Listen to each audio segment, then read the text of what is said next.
మోంతా తుఫాను ప్రభావంతోని ఆంధ్ర రాష్ట్రమంతా కూడా ఇంచుమించుగా అతలాకుతలమవుతున్న పరిస్థితి కనిపిస్తూ ఉంది. ఏదైతే ఎక్స్‌పెక్టేషన్స్ ఉండి అన్ని రకాల చర్యల్ని తీసుకుంటున్నాము అని చెప్పారో, మరి ఎన్ని చర్యలు ఉన్నప్పటికీ కూడాను అనేక చోట్ల రోడ్లు కొట్టుకుపోయిన పరిస్థితి, అలాగే పూర్తి స్థాయిలోన నీటిలో మునిగిపోయిన పరిస్థితి చూస్తూ ఉన్నాము. అలాగే దీనిలోని అనేక డీసీఎంస్, లారీస్, అనేక రకాల వెహికల్స్ కూడాను నీటి ఉధృతికి కొట్టుకుపోతున్న పరిస్థితి కూడా కనిపిస్తుంది. మరి ఈ నేపథ్యంలోనే అమరావతి చంద్రబాబు నాయుడు అమరావతిని హెలికాప్టర్ ద్వారా ఏరియల్ విజిట్ చేశారు. ముఖ్యమంత్రి మొత్తం అంతా కూడా పర్యవేక్షిస్తూ ఉన్నారు. బాపట్ల, పల్నాడు, అలాగే కృష్ణా, కోనసీమ, ఏలూరు జిల్లాల్లోని సీఎం చంద్రబాబు నాయుడు ఏరియల్ పర్యవేక్షణ అయితే చేశారు. మరి దీనికి సంబంధించి లోకేష్ ని అలాగే ఇతర మంత్రుల్ని కూడాను పూర్తిగా అప్రమత్తంగా ఉండాలని చెప్పేసి చెప్పినట్లుగా కనిపిస్తుంది. మరి కోనసీమ జిల్లాల్లోని అల్లవరం మండలం ఓడల రేవులో ల్యాండ్ అయ్యి అక్కడ పరిస్థితిని అంతా కూడా ఆయన పరిశీలిస్తున్నట్లుగా తెలుస్తుంది. మరి దీనికి సంబంధించి ఓడరేవుల నుంచి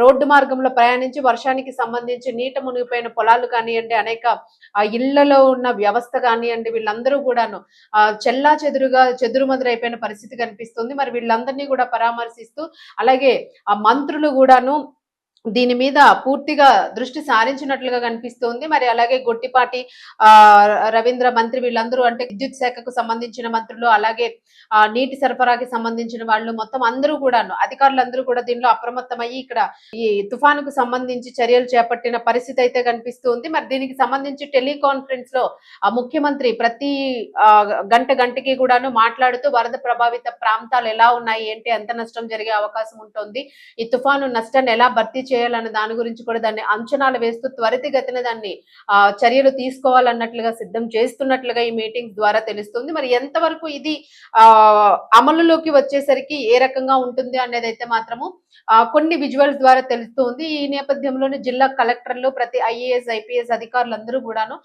దీనిలో అప్రమత్తమయ్యి అక్కడ ఉన్న ప్రజల్ని కూడా హెచ్చరిస్తున్న పరిస్థితులను అయితే చూస్తూ ఉన్నాం. మరి దీనికి సంబంధించి డీసీపీ సరిత కూడా ఆమె ఒక కొండ ప్రాంతాల్లో ఉన్న వాళ్ళు ఎక్కడైతే ఎక్కువగా ఉధృతికి ప్రమాద స్థాయిలో ఉన్న ఇల్లులు ఏవైతే ఉంటాయో వాళ్ళందరినీ కూడా ఇంటింటికి కూడా వెళుతూ వాళ్ళకి సంబంధించి మైక్స్ ద్వారా వాళ్ళని హెచ్చరిస్తూ ఉన్నారు. బయట ఎవరు ఉండొద్దని చెప్తున్నాము, అయినప్పటికీ కూడా బయట ఎందుకు పిల్లలతో పాటు ఉంటున్నారు అని చెప్పేసి వాళ్ళు చెప్పడం జరుగుతూ ఉంది. మీరు చక్కగా పునరావాస కేంద్రానికి వెళ్ళండి. మార్నింగ్ బ్రేక్ఫాస్ట్, టిఫిన్, భోజనం, రాత్రి భోజనం కూడా అక్కడే పెడతారు. మంచాలు ఉన్నాయి, అక్కడ పరుపులు ఉన్నాయి, దుప్పట్లు, టవళ్ళు, మందులు ఏమైనా అవసరమైతే మందులు కూడా ఉన్నాయి. నువ్వు అవన్నీ పట్టించుకోకుండా ఈ వర్షంలో పిల్లోడికి స్నానం చేయించుకుంటున్నావు, పైనుంచి ఏమైనా కొండ చెయ్యలు పడితే ఎట్లాగమ్మా? చెయ్యి చూపించి వాళ్ళు వెళ్తావా? చెప్పు, చెయ్యి చూపించు. ఇవాళ వెళ్తావా? 2 రోజులు ఎండ వచ్చినాక మళ్ళీ ఇంటికి వచ్చేసే. వింటున్నావు అమ్మా? మరి దీనికి సంబంధించి బయటకు రావద్దు అని హెచ్చరిస్తున్నా కూడా ప్రజలైతే మాత్రము కొంత మొత్తంలో వర్షం యొక్క ఉధృతిని చూడడానికి, మునిగిపోయిన వాహనాలను చూడడానికి కూడా బయటకు వస్తున్న పరిస్థితి కనిపిస్తుంది.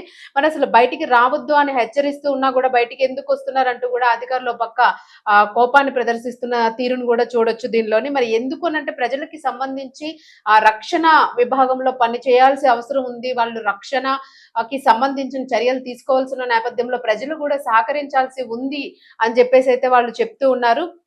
మరి దీనికి సంబంధించి ఓటర్ వర్క్, పోలీస్, విద్యుత్, హైడ్రా అధికారులు సమన్వయం చేసుకోవాలని కూడా, ఫిర్యాదులు వస్తే వెంటనే స్పందించి చర్యలు తీసుకోవాలని కూడా ఆదేశించినట్లుగా తెలుస్తుంది. అలాగే నగరంలో వాటర్ లాగింగ్ పాయింట్స్ వద్ద నీరు నిల్వ ఉండకుండా సిబ్బంది ఉండేలాగా జీహెచ్ఎంసీ అధికారులు ఎప్పటికప్పుడు పర్యవేక్షించాలి అని చెప్పేసి కూడా ఇక్కడ తెలుస్తుంది. మరి మోంతా తుఫాను ప్రభావం తగ్గే వరకు కూడాను అధికారులు తమ విధుల్లో ఎట్టి పరిస్థితుల్లోని కూడా అప్రమత్తంగా ఉండాల్సిందే. ఇళ్లకి ఏ ఒక్కరూ కూడా పరిమితం కాదు. మొత్తం ప్రతి ఒక్కరు కూడాను తుఫాను ప్రాంతాలన్నింటినీ కూడాను పర్యవేక్షణలో ఉండి అడుగడుగునా కూడా కనిపెట్టుకుంటూ ఉండాల్సిన పరిస్థితి అయితే ఉంది అని చెప్పేసి ఉన్నారు. అలాగే అక్కడ ఎవరైతే లోతట్టు ప్రాంతాల్లోని అనేక మంది ప్రమాద స్థాయిలో ఉన్న ఇళ్లకి సంబంధించి ప్రజలు ఎవరైతే ఉన్నారో వీళ్ళందరినీ కూడా కొంతవరకు ఇల్లు కూడా ఒరిగిపోయిన పరిస్థితి కనిపిస్తూ ఉంది. మరి ఇటువంటి వారందరినీ కూడాను పునరావాస కేంద్రాలకి తరలిస్తూ ఉన్నారు. అక్కడ వాళ్ళందరికీ సంబంధించిన బెడ్స్ కానివ్వండి, అలాగే వసతికి సంబంధించిన ఆహారము, వసతి, బెడ్ పడుకోవడానికి వాళ్ళు ఉండడానికి సంబంధించి బెడ్స్ ని కూడా ఏర్పాటు చేసిన పరిస్థితి కనిపిస్తుంది. మరి వాళ్ళనైతే అక్కడికి తరలిస్తున్న నేపథ్యాన్ని కూడా చూస్తూ ఉన్నాం. మరి దాదాపుగాను 25 సబ్ స్టేషన్లలో ఇప్పటికే అధికారులు చార్జ్ చేశారు. పోల్ టు పోల్ పెట్రోలింగ్ తర్వాత విద్యుత్ సరఫరా చేస్తున్నాము అని చెప్పేసి కూడా చెప్తూ ఉన్నారు. మరి మచిలీపట్నంలో సైతము గాలులు ఎక్కువగా వీయడంతోనే విద్యుత్ సరఫరాకి సంబంధించిన అంతరాయం ఏర్పడింది. అనేక చోట్ల నీట రోడ్లన్నీ కూడా నీట మునిగిపోయినాయి. విద్యుత్ పోల్స్ కూడా ఒరిగిపోయిన పరిస్థితి చూసాం. అలాగే వాహనాల మీద కూడాను ఎక్కడికక్కడ చెట్లు కూడా ఒరిగిపోయిన పరిస్థితులు అయితే చూస్తూ ఉన్నాము. మరి ఈ తుఫాను ప్రభావిత ప్రాంతాల్లోని కట్టుదిట్టంగా సహాయక చర్యలు అందిస్తున్నాము అని చెప్పేసి అయితే అక్కడి ప్రభుత్వం చెప్పడం జరుగుతుంది. మరి ఇదే నేపథ్యంలోనే తెలంగాణ రాష్ట్రంలో కూడా భారీ స్థాయిలో వర్షాలు పడుతూ ఉన్నాయి. మరి ప్రతి ఒక్కరూ కూడా అప్రమత్తంగా ఉండాలి అని చెప్పేసి అధికారులు హెచ్చరిస్తూ ఉన్నారు. మరి దీనికి సంబంధించి ప్రతి ఒక్కరికి ఇంటింటికి కూడాను ఎవరికైనా ఆహారానికి సంబంధించి ఏదైనా నిల్వలకి సంబంధించి ఇబ్బంది ఉన్నా కూడా ప్రతి ఒక్కరికి కూడా అక్కడ ఉన్న వారికి రేషన్ అలాగే తినే వస్తువుల్ని కూడా అందిస్తూ ఉన్నట్లుగా తెలుస్తుంది. మరి దీనికి సంబంధించి బాపట్ల, పల్నాడు, కృష్ణా, కోనసీమ, ఏలూరు జిల్లాల్లోనైతే కట్టుదిట్టమైన భద్రత ఏర్పాట్లుగా ఉన్నట్లుగా కనిపిస్తుంది. ఎందుకంటే ఇవన్నీ కూడా వరద ఉధృతికి ఎక్కువగా దెబ్బతినే ప్రాంతాలు ఏవైతే ఉన్నాయో వీటన్నిటికీ సంబంధించి చిలకలూరిపేట, పర్చూరు, చీరాల, కోడూరు, నాగాయలంక మీదుగా ఓడరేవులకి సంబంధించి ప్రతి ప్రాంతాలని కూడా ఏరియల్ విజిట్ చేసి వాళ్ళకి కావాల్సిన సరుకులను అందించి ఎవరైనా కూడా ప్రమాదంలో ఉన్న వారిని రక్షించే ప్రయత్నం అయితే చేస్తూ ఉన్నాయి బృందాలన్నీ కూడాను. మరి దాదాపుగా విజువల్స్ లో చూస్తూ ఉన్నాము. అనేక కార్లు, పెద్ద పెద్ద వాహనాలు కూడా నీటి మునిగిపోయిన పరిస్థితి, కొండ చర్యలు విరిగి పడుతున్న పరిస్థితి. మరి ఇటువంటి పరిస్థితుల్లో ప్రజలైతే ఖచ్చితంగా అప్రమత్తంగా ఉండాల్సిన పరిస్థితి ఉంది. మరి తుఫాను తీరం దాటే వరకు కూడాను, ఎందుకంటే రాత్రికి ఏదైనా జరగొచ్చు.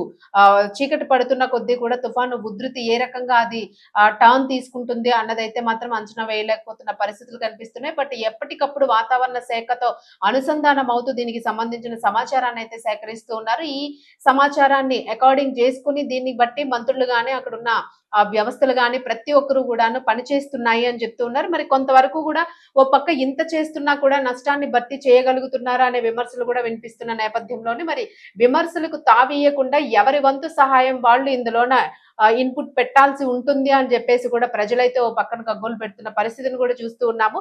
సో ప్రతి ఒక్కరు కూడాను ప్రతి పార్టీలకు అతీతంగాను ప్రభుత్వానికి అనుసంధానంగా చేస్తూ కూడాను ఇప్పుడు తుఫాను దాటిని మనం తట్టుకుని ఒడ్డుకి రావాలి అనే పరిస్థితుల్లోనే ప్రతి ఒక్కరు కూడా కృషి చేయాలి అని చెప్పేసి అయితే మాత్రం ప్రజలు కూడా కోరుతూ ఉన్నారు. సహాయక చర్యల్ని సకాలంలో అందించడానికి ప్రయత్నం చేయండి, దీన్ని కూడా ఒక రాజకీయ కోణంలో చూడొద్దు అని చెప్తున్న పరిస్థితులను కూడా చూస్తూ ఉన్నాం. మరి ప్రస్తుతానికి అయితే మాత్రం ఆ బృందాలన్నీ కూడాను వారి వరకు వారు సముద్ర తీరాల్లో కానివ్వండి, లోతట్టు ప్రాంతాల్లో కానివ్వండి, అలాగే ప్రతి ప్రాంతంలో ఏదైతే ప్రమాద హెచ్చరికలు ఎక్కువ జారీ చేసి ఉన్నాయో ప్రతి ప్రాంతాన్ని కూడా కవర్ చేస్తున్న పరిస్థితి చూసాం. అలాగే శ్రీశైలానికి సంబంధించి కూడాను ఆ శ్రీశైలం డ్యామ్ ప్రాంతాల్లో ఉన్నవారు కానీ ప్రతి ఒక్కరు కూడాను వారిని కూడా అప్రమత్తం చేయడం జరిగింది. మరి శ్రీశైలంలో కూడాను ఆల్మోస్ట్ చాలా వరకు కూడా కొండ చర్యలు విరిగిపోయిన పరిస్థితి చూసాము. వెళ్తున్న వాహనాలకి కూడా ఇబ్బందులు ఎదురవుతున్న పరిస్థితిని చూస్తూ ఉన్నాము. మరి ఇదే నేపథ్యంలో తెలంగాణ రాష్ట్రంలో కూడా అనేక చోట్ల ట్రాఫిక్ అయితే అంతరాయం కలుగుతూ ఉంది. సో అనేక ప్రాంతాలకి సంబంధించిన బ్రిడ్జెస్ కానివ్వండి, ఫ్లైఓవర్స్ కానివ్వండి, వీటన్నింటి మీద కూడాను కనీసం తప్పుకోవడానికి కూడా వీలు లేనంతగాను, ఎందుకంటే నీటి ఉధృతి ఉండడం వలన ఎక్కడికక్కడ మ్యాన్ హోల్స్ అవి ఓపెన్ అయిపోయి నీరు ఉధృతంగా ప్రవహిస్తుంది. కాబట్టి ఆ కొన్ని డౌన్ ప్రాంతాల్లో పల్లంగా ఉన్న ప్రాంతాల్లోని ట్రాఫిక్ ఫ్లైఓవర్స్ పైన కూడా భారీగా జామ్ అయినట్లు కనిపిస్తుంది. మరి ప్రతి ఒక్కరు కూడా అప్రమత్తంగా డ్రైవింగ్ విషయంలోన తొందరపాటు పడకుండా అప్రమత్తంగా డ్రైవింగ్ చేయాలని చెప్పేసి అధికారులు హెచ్చరిస్తూ ఉన్నారు. మరి ప్రతి ఒక్కరు కూడాను ఏదైనా కూడా స్పీడ్ డ్రైవింగ్స్ అవి చేయకుండా వర్షానికి సంబంధించి మ్యాన్ హోల్స్, కరెంట్ పోల్స్ అవి పట్టుకోకుండా జాగ్రత్తగా ఉండాలని ఏదైతే చెప్తూ ఉన్నారో ప్రతి ఒక్కరు కూడా ఈ తుఫాను పోయే వరకు తుఫాను సమయం దాటిపోయే వరకు కూడా జాగ్రత్తగా ఉండాల్సిన పరిస్థితులు అయితే కనిపిస్తున్నాయి. మరి ఇవాళ రేపు 30వ తేదీ కూడా ఉధృతంగా మారే అవకాశం ఉంది తుఫాను. మరి ఇప్పటికే విజయవాడ ప్రముఖ ప్రాంతాలు, ఖమ్మం, ఈ ప్రాంతాలన్నీ కూడాను పూర్తిగా నీటిలో మునిగిపోయిన పరిస్థితిని అయితే చూస్తూ ఉన్నాము. మరి దీనికి సంబంధించి అధికారులు అయితే అప్రమత్తంగానే ఉన్నారు. ప్రజలు కూడా ఇందుకు సహకరించాలి అనేది ఇందులో ముఖ్య ఉద్దేశము. ప్రజలు కూడా ముఖ్యంగా అలర్ట్ గా ఉండి బయటకు రాకుండా ఉంటే మంచిది తుఫాన్ అయ్యే వరకును. లేదా ఏదైనా ఎమర్జెన్సీ ఉంది అని అనుకున్న నేపథ్యంలో ఖచ్చితంగా టోల్ ఫ్రీ నెంబర్స్ అయితే ఇచ్చున్నారు, ఎమర్జెన్సీ నెంబర్స్. ఆ నెంబర్స్ కి కాల్ చేసి మీకు కావాల్సిన అవసరాలను ప్రభుత్వానికి తెలియజేయొచ్చు, ప్రమాదం ఏదైనా జరిగినా కూడా తెలియజేయొచ్చు అని చెప్పేసి అయితే అధికారులు చెప్పడం జరిగింది. మరి దీనికి సంబంధించిన మరింత అప్డేట్ ని ఖచ్చితంగా ఇచ్చే ప్రయత్నం చేస్తాం. Thank you.